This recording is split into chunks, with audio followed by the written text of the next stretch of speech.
আমি প্রস্তাব করছি যে বিজ্ঞান ও প্রযুক্তি মন্ত্রণালয় বিষয়ে আলোচনা উত্থাপন কল্পে হিসাবের খাত 126 বিজ্ঞান ও প্রযুক্তি মন্ত্রণালয় শিরোনামাধীন 23 নম্বর দাবি হইতে 500 টাকা হ্রাস করা হোক।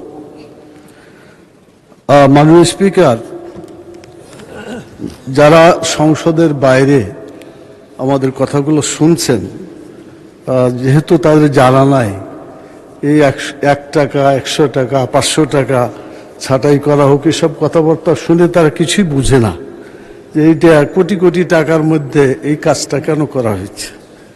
হয়তো প্রতীকী জিনিস এটা অনেকে বুঝতে পারবে।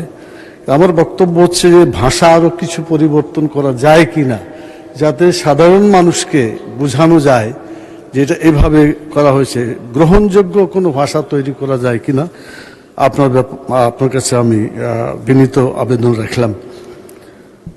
মাননীয় স্পিকার, যে সমস্ত প্রস্তাব আলোচনা হচ্ছে না, আমি বিনীত আবেদন করব আপনার কাছে, সমস্ত জাতীয় সংসদ সদস্যবৃন্দ যারা এখানে আছেন সবাই কিন্তু চান যে আমরা কোনো ভূমিকা রাখলাম কিনা। তো আপনি এখানে লেখা আছে সবই, ছাঁটাই প্রস্তাবের উপর আলোচনা হলো না, এটা সঠিক, হয়তো কোনো আলোচনা করেই এটা করা হয়েছে, মানে উভয় পক্ষ সম্মত হয়ে।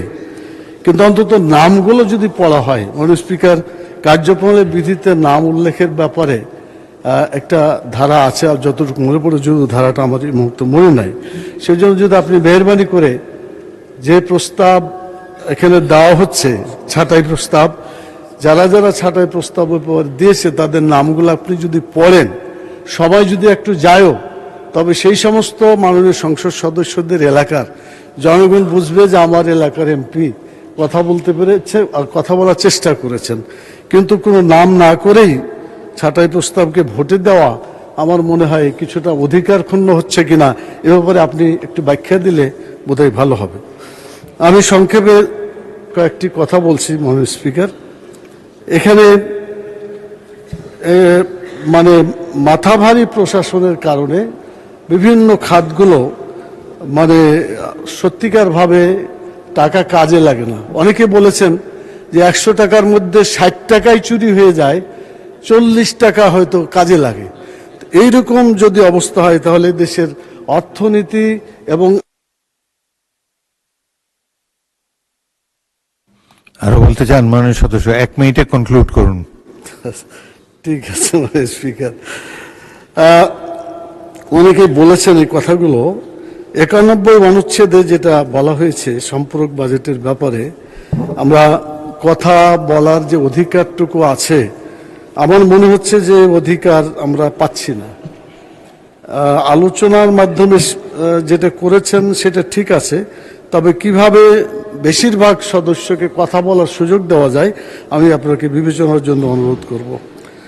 আর এখানে মন্ত্রণালয় যেগুলো বিজ্ঞান এবং প্রযুক্তি, এটা এমন একটা গুরুত্বপূর্ণ মন্ত্রণালয় যেখানে অনেক ভালো ভালো কাজ হওয়ার কথা, এবং গোটা দুনিয়া এখন ছোট হয়ে গেছে বিজ্ঞান এবং প্রযুক্তির সুবাদে। কিন্তু যেভাবে ছোট হয়েছে সেভাবে মানুষের কাছে সে উপকারটা আমরা দিতে পারি না মাননীয় স্পিকার। সেই জন্য বাংলাদেশে যে মন্ত্রণালয় কাজ করছে, আমি মনে করি এটাকে। ধন্যবাদ মাননীয় সদস্য।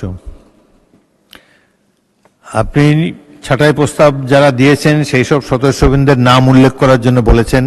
আমি আমার বক্তব্যের প্রারম্ভেই 20 জন সদস্য যারা ছাঁটাই প্রস্তাব দিয়েছেন তাদের নাম সংসদে পড়ে শুনিয়েছি। আপনি হয়তো খেয়াল করতে পারেননি, এটুকু করতে পেরেছি। মাইক দেন, ওনাকে মাইক দেন। জি বলুন। মাননীয় স্পিকার, আমি সেভাবে বলি নাই যে টোটালি আপনি কয়জনের কথা বললেন সেটা না, স্পেসিফিক যে দাবি করা হয়েছে এখানে, এই দাবি, এটা যেমন বিজ্ঞান প্রযুক্তি, কোনটা কমার্স, মানে যতগুলা মন্ত্রণালয়ের কথা আপনি এখানে উল্লেখ করেছেন, এই মন্ত্রণালয় সম্পর্কিত মাননীয় সদস্য যারা দিয়েছেন তাদের নামটা পড়লে। কোন প্রস্তাবে কে দিয়েছেন? জি জি, সেটাই দেখা যাক। Thank you very much. Thank you. পরবর্তী বক্তা